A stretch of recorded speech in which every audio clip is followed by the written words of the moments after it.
જય દ્વારકાધીશ, જય માતાજી. મિત્રો આજે વાત કરશું મગફળીની અંદર ખૂબ જ મોટો પ્રશ્ન હોય ને તો દોડવા કાળા થવાનો.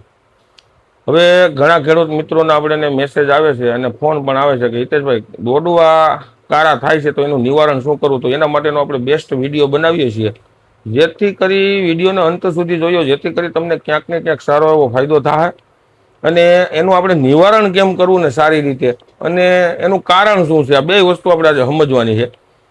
એટલે વિડીયો સારો લાગે તો બીજા ખેડૂત સુધી વિડીયોને પહોંચાડજો, જેથી કરી ક્યાંક ને ક્યાંક ખેડૂતોને સારો એવો ફાયદો થાય. નવા મિત્રો હોય તો ચેનલને સબસ્ક્રાઈબ કરવાનું મિત્રો ભૂલતા નહીં. જે આપણે ખેડૂતોને માર્ગદર્શન આપીએ છીએ ને, એક આપણો અભિપ્રાય ખેતી કરતાં જે એક આપણો અભિપ્રાય હોય ને, એ આપણે ખેડૂતોને સારું એવું માર્ગદર્શન આપીએ છીએ. અને જે ખેડૂતોને આપણે માર્ગદર્શન અત્યાર સુધી આપ્યું છે એની અંદર આપણે 90% સક્સેસ છીએ મિત્રો. જે આપણે અત્યાર સુધીમાં ફ્લાવરિંગ બાબતની દવા છે, સુકારા બાબતની દવા છે, ઘણા બધા એમ કરતા હોય કે આપણે કાળી ફૂગ છે કે સફેદ ફૂગ છે, એ ઘણા એમ કહેતા હોય કે દવાથી ન રોકાય. પણ આપણે જે આજ વર્ષોથી જે દવાનો ઉપયોગ કરીએ છીએ, જે આપણે અનુભવ છે ને, જેના રિઝલ્ટ છે જબરજસ્ત, ખેડૂતોને આપણે 90% એવા રિઝલ્ટ લેવડાવ્યા છે મિત્રો. હવે જે વાત કરવાની છે, મગફળીની અંદર જે દોડવો કારો થાય છે એનું કારણ શું મિત્રો? પહેલી વાત, ગયા વર્ષે જે વધારે પ્રમાણમાં પ્રોબ્લેમ હતો, આ વર્ષે થોડોક ઓછો છે, પણ એનું કારણ એક જ છે મિત્રો, જમીનની અંદર રહેલી ફૂગ.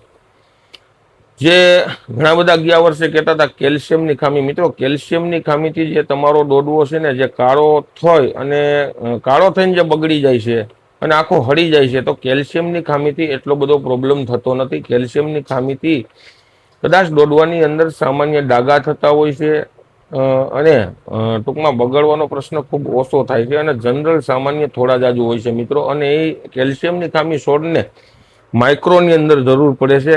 કાંઈ છોડને જેમ આપણે નાઇટ્રોજન ફોસ્ફરસને ખોરાક તરીકે વધારે જોતું હોય, એવું કાંઈ કેલ્શિયમ જોતું હોતું ન હોય.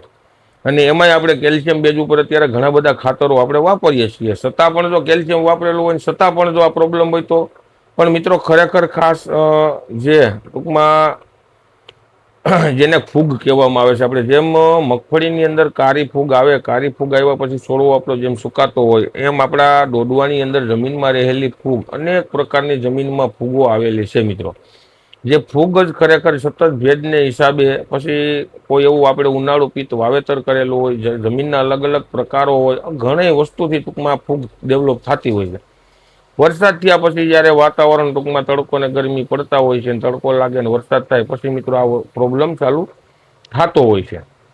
હવે મિત્રો, એ જે ફૂગના પ્રોબ્લેમો છે તો એનું આપણે નિવારણ શું કરવું? તો એના નિવારણ માટે જો મિત્રો ખરેખર આપણે શરૂઆતની અવસ્થામાં જે આપણે મગફળી ઉગ્યાની બાદ જ જે ખેડૂતોએ બબે વખત જે આપણે ટૂંકમાં બેક્ટેરિયા નાખેલ હોય, ટ્રાઇકોડર્મા અને સુડોમસના, એ ખેડૂતોને તમે જોયો ખૂબ જ ઓછા પ્રમાણમાં. હા, પછી ઘણા ખેડૂત મિત્રો એમ કે બેક્ટેરિયા નાખી અમને રિઝલ્ટ નથી જડતું, પણ બેક્ટેરિયાની અંદર ક્યાંક ને ક્યાંક પ્રોબ્લેમ હોતો હોય છે. બાકી સારી કંપનીના સારી વસ્તુ લ્યો તો સારામાં સારા રિઝલ્ટ મિત્રો જડે છે.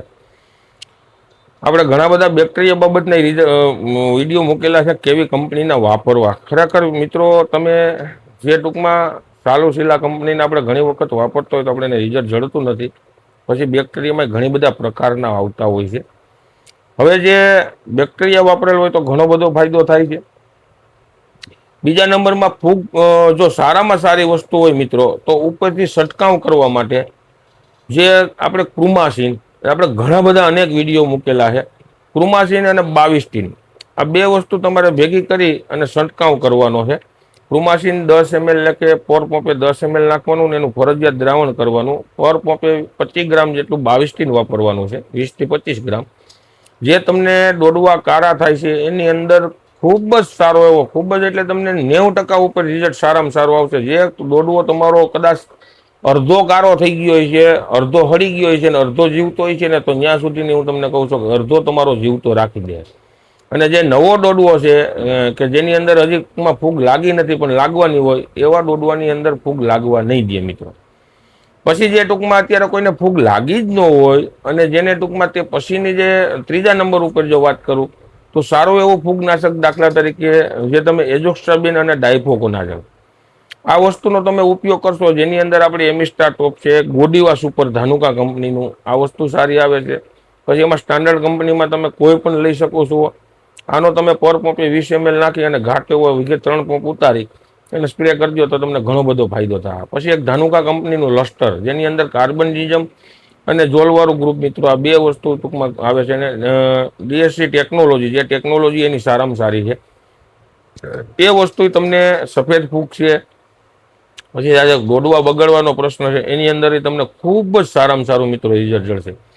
એટલે મિત્રો, જે દોડવા બગાડવાનો પ્રશ્ન છે, તમને ખરેખર જે કોઈ અવળે રવાડે સડાવતા હોય, જે તમને ખબર પોતને જે ખબર ન પડતી હોય, દાખલા તરીકે મને જે ખબર ન પડતી હોય ને હું તમને એમ કહું ફલાણું આમ કરો, ઢીકડું આમ કરો, તમારે આ એક જ વસ્તુનું ધ્યાન રાખવાની છે કે જમીનની અંદર જે ફૂગ છે ને ફૂગને કારણે ટૂંકમાં દોડવો કારો થઈને બગડે છે. આ એટલું મગજમાં યાદ રાખજો. પછી જો વાયરવોમ હોય તો તમને આપેલી ઓટોમેટિકલી ખબર પડી જવાની છે કે વાયરવોમથી આપણે દોડવો છે ને એની અંદર વીંધું પાડે, એટલે તમને ખબર પડી કે આની અંદર જીવાય છે.